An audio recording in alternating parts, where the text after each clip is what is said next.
आम्रपाली को ढूंढते ढूंढते स्वर्णसेन राज दरबार में पहुंच गए थे। उन्होंने वहां छुप कर देखा कि आम्रपाली दरबार में खड़ी होकर रो रही है और महाराज कुछ कहने के लिए अपने सिंहासन से उठकर खड़े हुए हैं। स्वर्णसेन ये जानने के लिए उत्सुक थे कि महाराज अब क्या जवाब देंगे। तभी महाराज ने कहा, आम्रपाली, आपने कैसे सोच लिया कि आपको हमने बंधक बनाया हुआ है? आपको ऐसा क्यों लगता है कि हमारा हर निर्णय आपके विरुद्ध होता है? हम जानते हैं कि राज्य की भलाई के लिए क्या अच्छा है और क्या बुरा है। उसी के हिसाब से इस राज दरबार में निर्णय लिए जाते हैं। आम्रपाली क्रोधित होकर कहती है, मेरे महल से बाहर ना जाने से भला कौन सा भला होगा वैशाली का? मैं जानती हूँ आपने हमें कर्तव्य निभाने के लिए बाध्य किया था और अब आप हम पर अपना आधिपत्य जमा रहे हैं। आपको इस बात का भय है कि यदि हम यहाँ से कहीं चले गए तो आपके राजकोष में जो धन आया है वो आपको वापस देना पड़ेगा, है ना? तो सुमेर ने मन में कहा, बात तो सही है। यदि ऐसा हुआ तो धन तो वापस करना ही पड़ेगा, फिर श्रीमालू भी कुछ नहीं कर पाएगी। तो महाराज ने कहा, यदि आपने अपने मन में ये सब बैठा ही लिया है तो इसका तो कोई इलाज ही नहीं है। लेकिन हम स्पष्ट शब्दों में तुम्हें ये बता देते हैं कि हमारी ऐसी कोई मंशा नहीं है। तभी एक मंत्री ने कहा, तो फिर क्या मंशा है आपकी महाराज? आपने आम्रपाली के महल से बाहर जाने पर रोक क्यों लगाई है? महाराज उस मंत्री को देखकर कहते हैं, क्योंकि आम्रपाली की सुरक्षा हमारी जिम्मेदारी है। बाहर खड़े लोगों की भीड़ से तो आप अनभिज्ञ नहीं होंगे ना? और वो भीड़ सिर्फ इसलिए है क्योंकि वो सब अब आम्रपाली से मिलना चाहते हैं। यदि ऐसे में आम्रपाली स्वयं उनके सामने पहुंच गई तो आप जानते हैं क्या होगा। स्वर्णसेन बाहर छुपकर ये सब देख रहे थे। महाराज आगे कहते हैं, आम्रपाली के नाम से ही बाहर खड़ी भीड़ एक दूसरे से भिड़ने तक को तैयार रहती है। तो जब आम्रपाली सामने होंगी तो क्या होगा? वो लोग क्या करेंगे? क्या कभी सोचा है आपने? वहाँ हाथापाई हो जाएगी और आम्रपाली की जान को भी खतरा हो सकता है। यही वजह है कि हमने आम्रपाली के महल से बाहर जाने पर अभी रोक लगाई है। महाराज आम्रपाली की तरफ देखकर कहते हैं, आम्रपाली, विश्वास कीजिए हमारा और विश्वास करना सीखिए। यहाँ कोई आपका शत्रु नहीं है। आम्रपाली ने महाराज को जवाब दिया, हमने हमेशा आपका और आपके हर निर्णय का सम्मान किया है महाराज, किंतु हमारा अभी जाना बहुत आवश्यक है। यदि अभी हम नहीं गए तो बहुत देर हो जाएगी। तो महाराज ने कहा, हम समझ सकते हैं कि आपको कोई बहुत ही आवश्यक कार्य होगा, लेकिन कोई भी कार्य आपकी जान से ऊपर नहीं है। हमारी जिम्मेदारी है आपकी सुरक्षा करना। तो आम्रपाली ने कहा, किंतु महाराज आम्रपाली की बात को काट कर कहते हैं, माफ कीजिएगा, अभी कोई किंतु परंतु नहीं सुनना चाहते हम आम्रपाली। हम फिलहाल किसी भी कीमत पर आपको महल से बाहर नहीं जाने देंगे और ये हमारा अंतिम निर्णय है। ये सुनकर आम्रपाली बहुत क्रोधित हो जाती है। उसने महाराज को देर तक घूरा और फिर तेजी से राज दरबार से बाहर चली गई।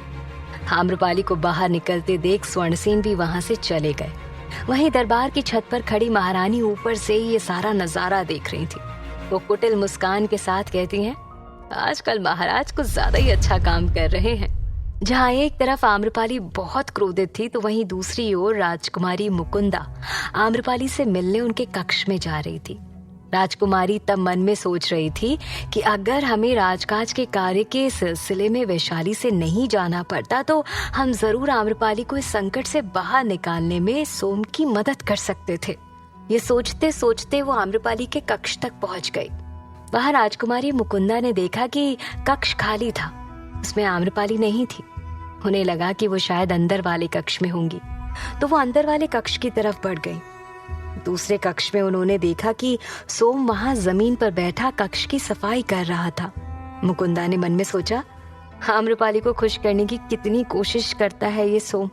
एक भी ऐसा मौका नहीं छोड़ता कि आम्रपाली को खुशी ना हो। तभी सोम की नजर मुकुंदा पर पड़ी।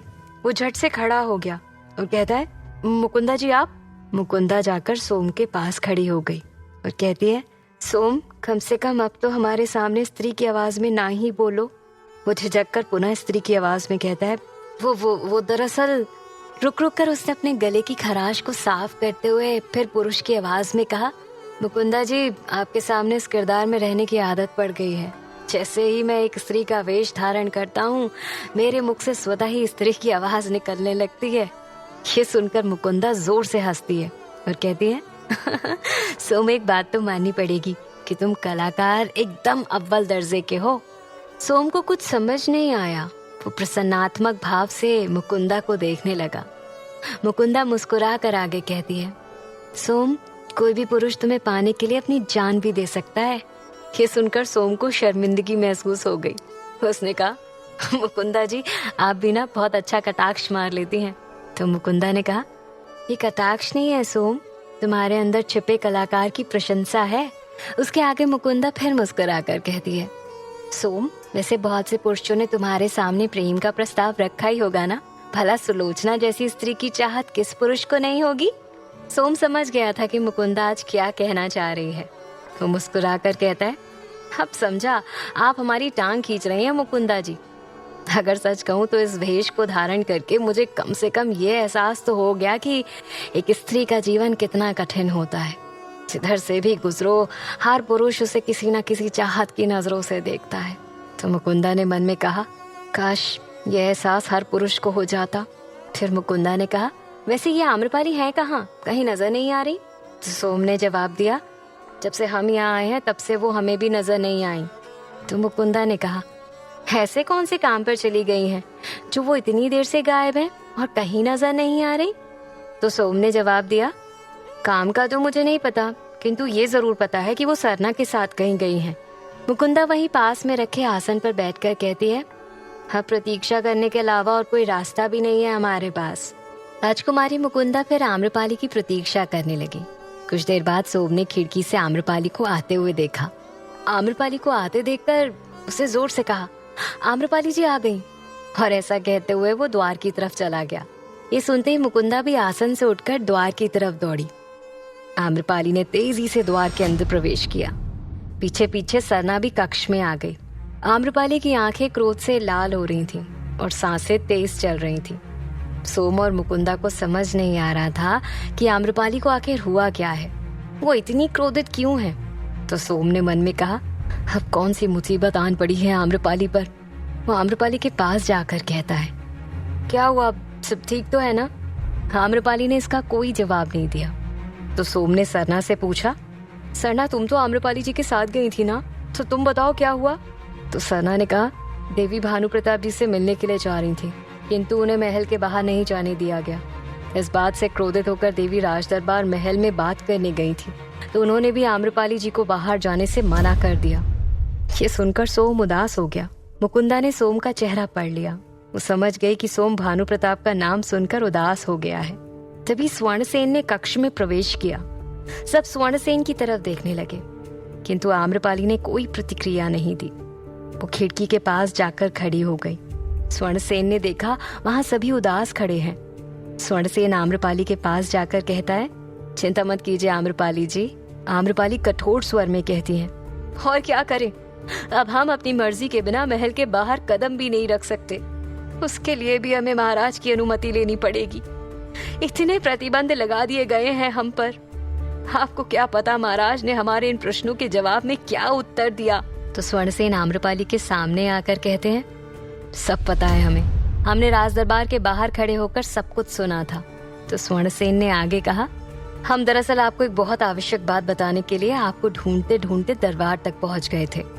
हमें आपको ये बताना था कि आज हम भानु प्रताप जी से मिले थे।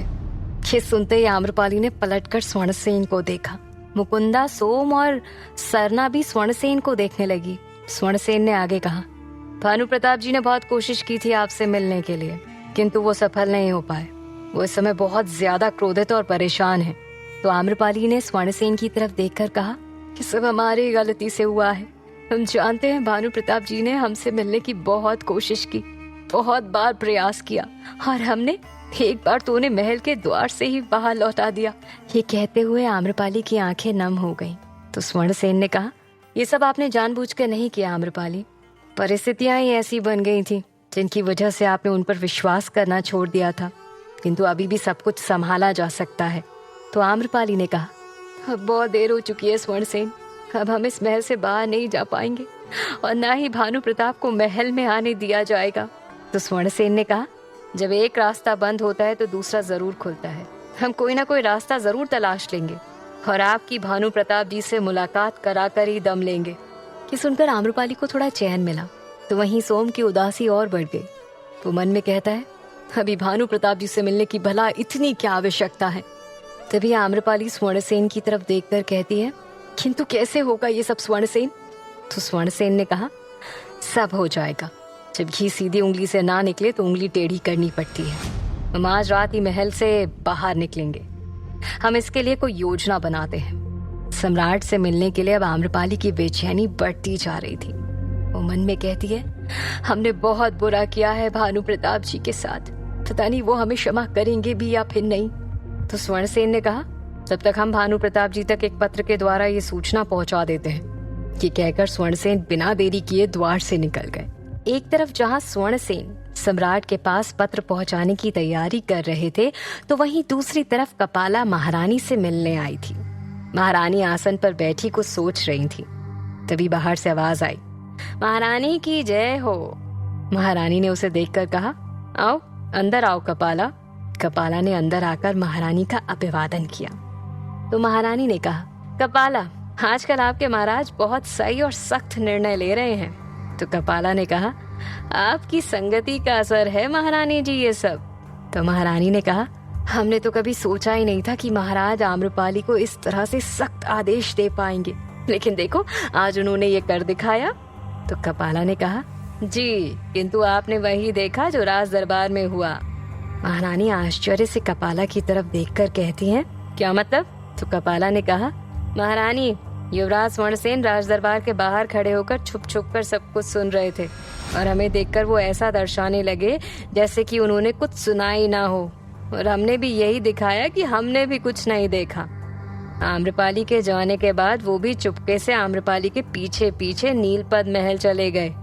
महारानी उठकर खिड़की के पास जाकर कुछ सोचने लगी। फिर कहती हैं, कपाला, हम बहुत समय से देख रहे हैं कि युवराज का झुकाव भानु प्रताप और आम्रपाली की तरफ कुछ ज्यादा ही हो गया है। ये हमारी ही गलती थी कि हमने उन्हें इतनी ढील दे रखी है। तो महारानी ने आगे कहा, वैसे भी आम्रपाली को देखकर ये तो बिल्कुल नहीं लग रहा कि वो महाराज के निर्णय से खुश थी। वो स्वर्णसेन के साथ मिलकर कोई भी कदम उठा सकती है। अब हमें अच्छा तो नहीं लग रहा, किंतु क्या कर सकते हैं, अब स्वर्णसेन पर ही नजर रखनी पड़ेगी। कपाला महारानी के पास जाकर कहती है, आप सही सोच रही हैं महारानी, किसी विश्वसनीय गुप्तचर को उनके पीछे लगा दीजिए। तो महारानी ने कपाला की आंखों में देखते हुए मुस्कुरा कर कहा, कपाला, तुमसे अधिक विश्वसनीय और कौन है हमारा? कपाला भी महारानी का आशय समझकर मुस्कुरा दी और हाँ में सिर हिलाकर युवराज पर नजर रखने को तैयार हो गई।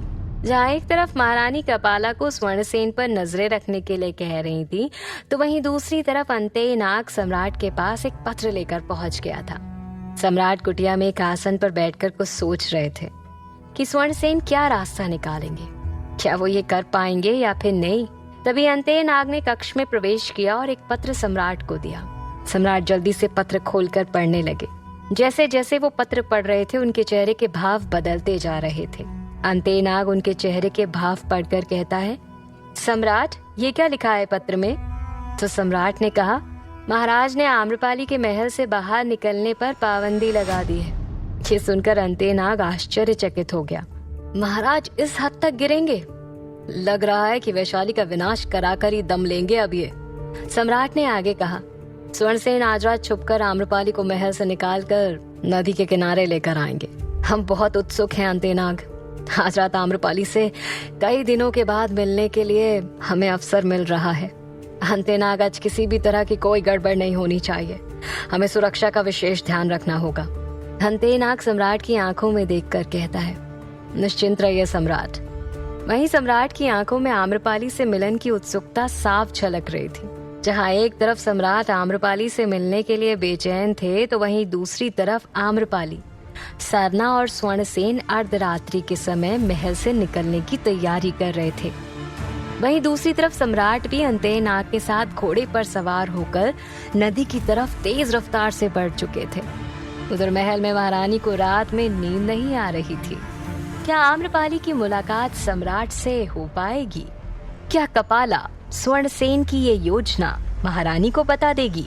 क्या महारानी इस योजना को विफल कर पाएंगी? जानने के लिए सुनते रहिए। आम्रपाली।